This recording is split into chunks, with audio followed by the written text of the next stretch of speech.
When the outdated tactics get left behind, it's time we stop. Marketers look around when your ranking's going down.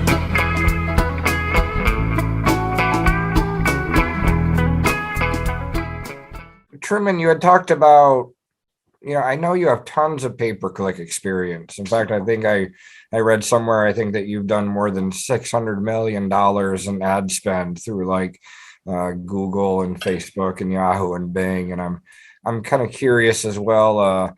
What do you think most companies get wrong in pay-per-click? Where are they throwing their money away in pay-per-click? You talked about some of the good places, but where are most people throwing away their money? Yeah, that's a great question, and I can answer that a few ways. First, I'll start with being lazy. Google is doing a really good job trying to make their platform easy to use, right? Makes sense as a business, they want to grow. With that comes conversion optimization tools, right? So, hey, put our conversion pixel on your website. We'll learn how people are interacting and let us do the bidding for you. Majority of accounts that come to me are leveraging conversion as a strategy. And sure, it will do as touted. It'll maintain a target CPA and everyone will be happy. But Jim, I think that mine and your specialty has always been over the years is not just doing the job, but helping people dominate in a specific vertical. Like, how do you become the number one person in this space? Not just how do I get ranked, but what's the big picture and how do I dominate?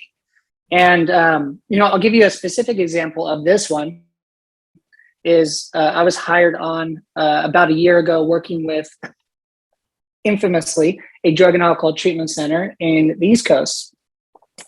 And they had been working with the company for a long time, $50,000 a month budget.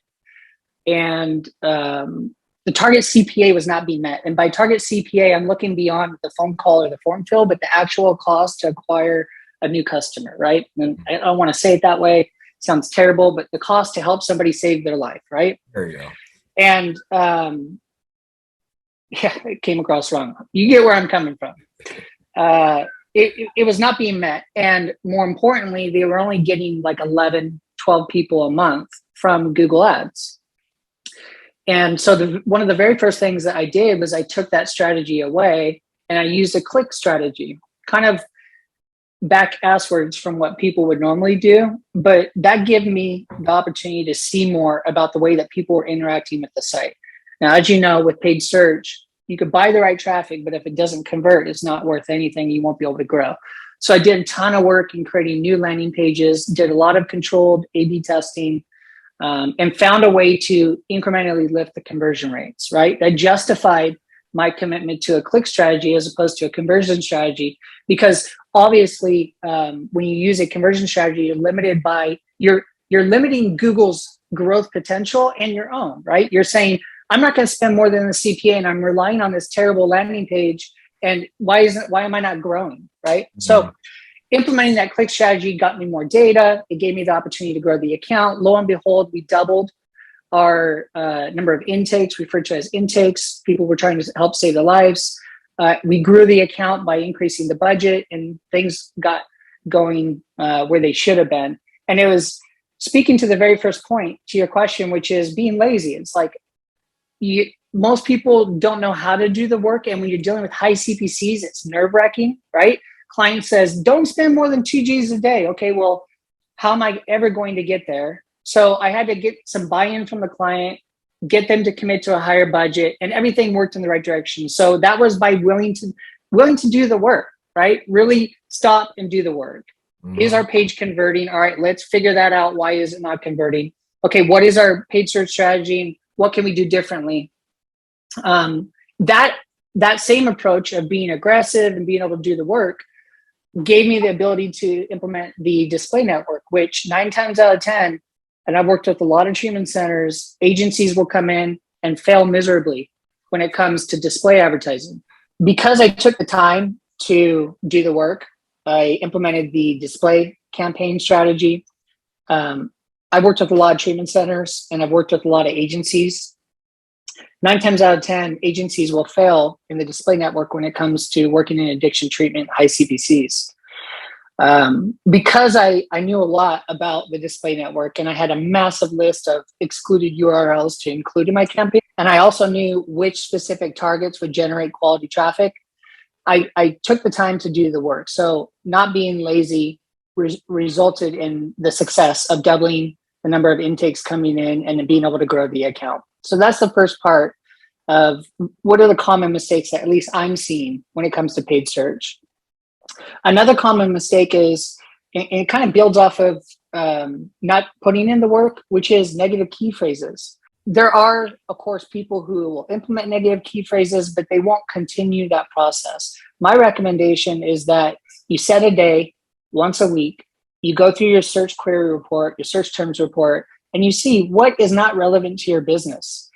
Do that work and make it a week over week process, because at the end of the day, that could save you 20, 30, 50. I've seen it much higher, not using the right negative key phrases. Because at the end of the day, Google, again, wants to do a really good job making it easy for people to buy traffic. They don't automatically start a new account with negative key phrases. It's on the user. So that is a massive mistake. I've been able to come into accounts out of the gate and save 20 to 30% all day, every day, and sometimes much, much more just by implementing negative key phrases. Okay. So to summarize, what I think is a good focus area when it comes to paid search is, one, put in the work. And that comes with a whole bunch of other stuff like updating your ads, which I'll build on in a second. But to summarize, putting in the work on the negative key phrases, and then not just relying on Google's optimization tools to grow your strategy. I specifically spoke to letting the conversion optimizer go to work and that highlight limited. And that's happening in every vertical I've ever been in. Putting in the time to actually do the testing to find out what is going to work. And then the two minor things I would add to that is not truly understanding the traffic or the results from your strategy, or holding who's reporting on the sales accountable. Taking my experience as an example, a lot of times people don't understand how display advertising works. They look at just the click and then the conversion and the cost of that, but display is a whole different beast altogether. People may not even click on the ad, but they'll go Google your name. So when you run a display campaign, look at the search query report in Webmaster Tools. God, Webmaster Tools, I am old. Google Search Console, and look at the incremental lift in your brand searches, and it'll directly correlate with your display advertising and or YouTube advertising. It's huge, Jim. I wrecked the automotive industry when I started dealer pre-roll just based off that one premise. A lot of dealers were like, oh no, I'm not seeing clicks, conversions, calls, form fills. But when back in the day before cross-device conversion insights were available and view-through conversions, people were just looking at GA and saying time on site's terrible. What they were missing, Jim, when I reverse engineered it, was that organic was through the roof and direct was through the roof. So I can show you direct correlation between YouTube video advertising and brand lift based off of organic. So I saw organic and direct go up within the first 30 days of doing heavy YouTube advertising. So that right there, some people would look at it and say that's a failed attempt. I was able to take businesses that were selling X amount of cars year over year stuck and grow them 13, 17%. In automotive, that's massive. All because I took the time to actually look at the data and see what the end result was. Stock market